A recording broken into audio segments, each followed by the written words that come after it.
सर्वप्रथम विद्रोही सांस्कृतिक चळवळीचं या ठिकाणी मी आभार व्यक्त करतो संपूर्ण राज्य कार्यकारिणी कमिटीचं की त्यांनी या विद्रोही साहित्य संमेलनाच्या स्वागताध्यक्षपदी माझी निवड केलेली आहे। नांदेड हे आंबेडकरी चळवळीचं माहेरघर आहे। शाहू फुले आंबेडकरी चळवळीचा विचार महाराष्ट्रामध्ये देशामध्ये देशाच्या बाहेर पोहोचवण्याचं काम कायम या नांदेडच्या चळवळीनं केलेलं आहे आणि या चळवळीचं प्रतिनिधित्व म्हणून या संमेलनाच्या स्वागताध्यक्षपदी या ठिकाणी माझी निवड केलेली आहे। नक्कीच ही माझ्यासाठी आणि नांदेडसाठी अभिमानाची बाब आहे। हे साहित्य संमेलन फेब्रुवारीच्या अखेरीस या नांदेड शहरामध्ये पार पडणार आहे।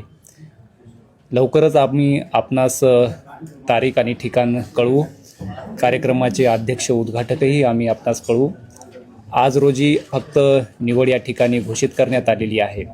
नांदेडमधील सर्वच शाहू फुले आंबेडकरी विचारधारेचे लोक या साहित्य संमेलनामध्ये सहभागी होणार आहेत, सहकुटुंब सहभागी होणार आहेत असंही या ठिकाणी मी आशावाद व्यक्त करतो। सोबतच विद्रोही जी चळवळ आहे ही चळवळ आज या चळवळीची आज नितांत गरज आहे असंही या ठिकाणी मी नमूद करतो। या देशामध्ये एक जी विचारधारा आहे ती देश तोडणारी आहे आणि त्या विचारधारेच्या विरोधामध्ये कायम नांदेडनं आवाज उठवण्याचं काम केलेलं आहे।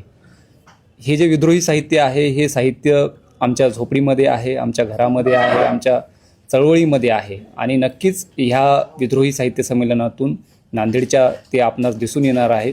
आपणही पत्रकार बांधव या साहित्य संमेलनाला आपण आमचा आवाज म्हणून दूरदूरपर्यंत पोहोचवावा, आपणही याचा भाग व्हावा असा एक अपेक्षा मी आपणाकडून ठेवतो। धन्यवाद। जय भीम।